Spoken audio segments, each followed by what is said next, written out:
Innana returns. Chapter 12. Utu and the Serpent Tunnels. When Anu first began to colonize Terra over 500,000 years ago, thousands of miles of underground tunneling already existed. These tunnels and caves were dug by the dragon people and the snake people.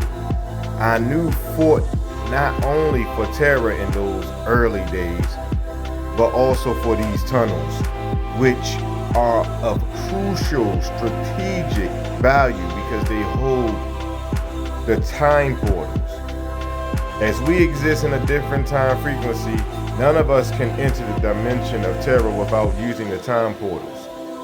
The treaty that settled the war between the Inkites and the Enlilites gave the entire Sinai Peninsula to my father Innana. This area held the mission control center, the spaceport, and the entrance to the tunnels. As the son of Innana, my twin brother Utu was given command over these facilities. Utu is the soul of devotion to duty, and our grandfather Enlil trusted him completely. Utu and I have always loved each other very much, and because we are twins, we are telepathically linked, but Utu is much more like my mother Ninga, and I am. Utu has a quiet intelligence, a nature of dignity and humility.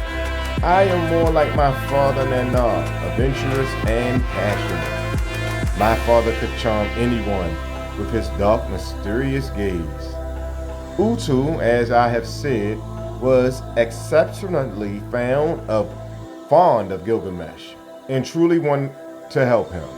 After Enkidu was dragged off to work in the mines for the rest of his life, Utu paid Gilgamesh a visit. Well, Gilgamesh got right into begging Utu for the immortality of the gods.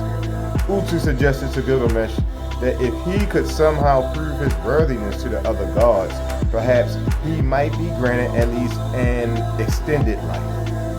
After all, Enlil had granted Noah immortality, so Utu transmitted visions of Tilman, the land of the living, to Gilgamesh in his dreams, so as not to arouse the awe of the other gods. Tilman is the land of the living because it is outside the earth time and the dimensions of Terra. As I mentioned, we must leave the time frequencies of Terra on a regular cyclical basis.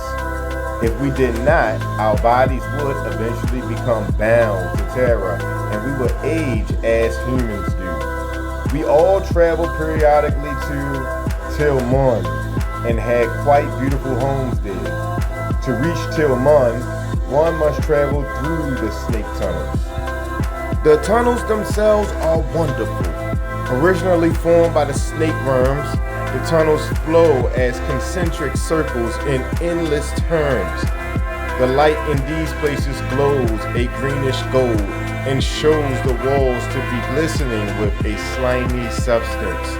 The slime is merely a sealant, but it repulses humans well enough. Many miles of the tunnel are left in total darkness. Only very rarely have humans found their way to these tunnels. In order to find the entrances and enter them, one must evoke snake energy, or what you may call kundalini or the chi. Without mastery of these subtle forces, an entrance remains invincible or invisible. Terra's mythology is full of stories of such places. Some humans have stumbled upon them unknowingly in altered states, but few of those ever return. The shamans of the so-called primitive tribes of Terra have frequently gained entry, but they prefer to remain silent about such things. In your present time, there are 7 entrances to the tunnels. One is located under the Sphinx in Egypt, and another is in Jerusalem. A third entrance is at the bottom of the Pacific Ocean near an area named Vanata. Lake Titicaca in Peru, Mount Shasta in California, and Mount Meru in the Himalayas hold 3 more. The 7th entrance lies under the thick ice of Antarctica. Antarctica is also the location of a magnetic torus, which powers all the tunnels with plasma energy.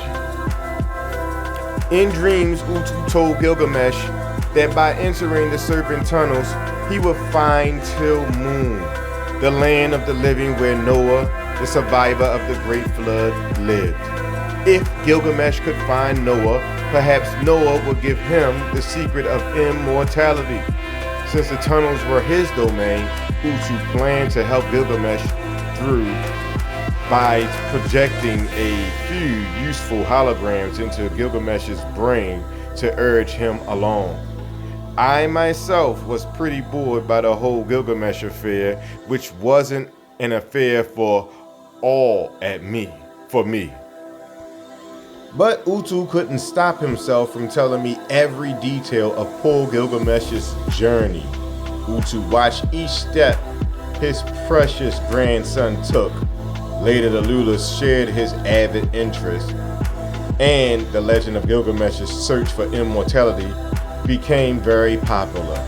It illustrated all their fears, hopes, and defeats. If Gilgamesh could not hope to live forever, then who of their race could?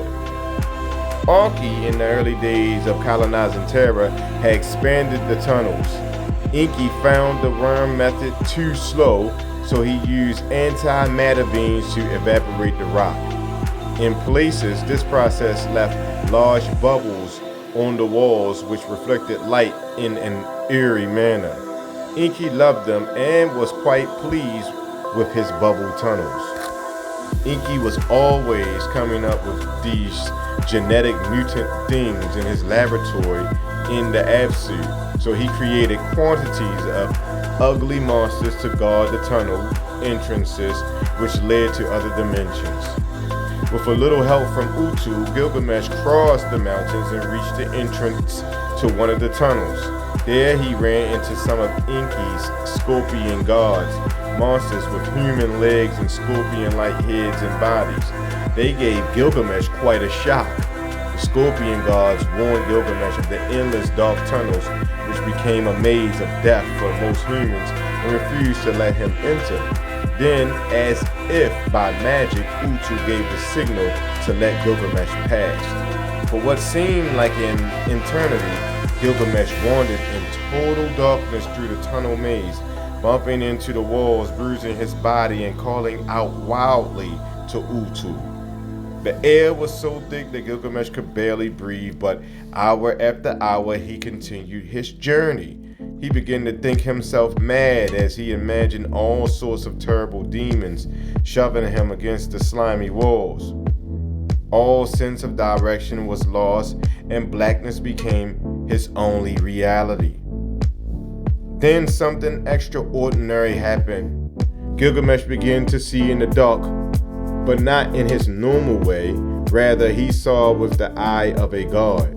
The genes he had inherited from Utu had begun to activate the cones of Gilgamesh's eyes.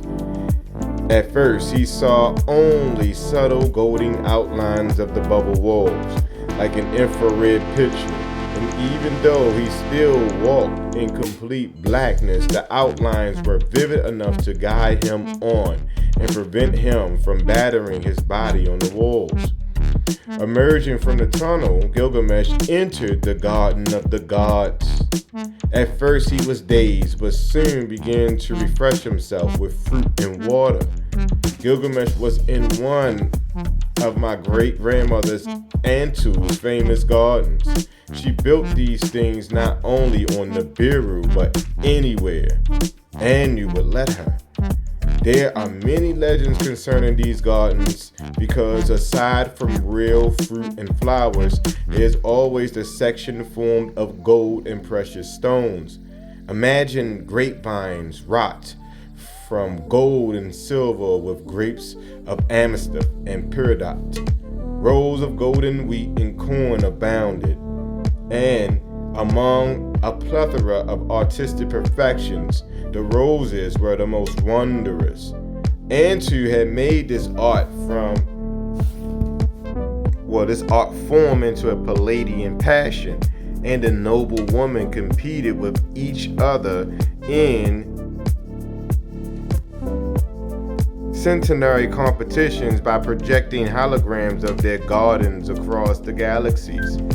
Gilgamesh, bloody and dirty from his ordeal in the tunnel, was properly odd. Utu spoke to him, suggesting a bath in the garden pool, and then directed his traveler into a veiled female seated on the edge of the sea named Saduri. Saduri of the dragon race serves the gold wine before they had crossed the sea to reach their homes. Gilgamesh asked her how he might find Noah. Saduri explained that this sea was uncrossable by any human. For Lulu, this sea was known as the waters of death. Gilgamesh told Saduri his entire story and restated his claim to be 2/3 God, while Utu hovered above them. Seeing Utu, Saduri called the boatman to take Gilgamesh to the abode of Noah. The old man Noah relived his memories of the great flood for his guests, emphasizing the fact that it was the gods themselves that had determined to destroy the Lulas. Having learned much about the gods over the centuries, Noah knew we were not to be trusted, and he warned Gilgamesh to give up his quest for immortality. But Gilgamesh would not be convinced to give up, so Noah suggested that Gilgamesh perform austerities to prove his worthiness to the gods. Perhaps if Gilgamesh could stay awake and vigilant for a week, he could impress the gods and they might grant his request. Thus, poor Gilgamesh sat down to prove himself, but immediately fell fast asleep.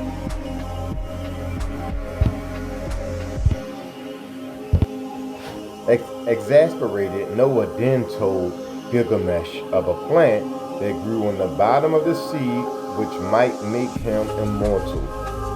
Valiantly, Gilgamesh dove down into the water and brought the plant into the boat, only to have it stolen by a snake.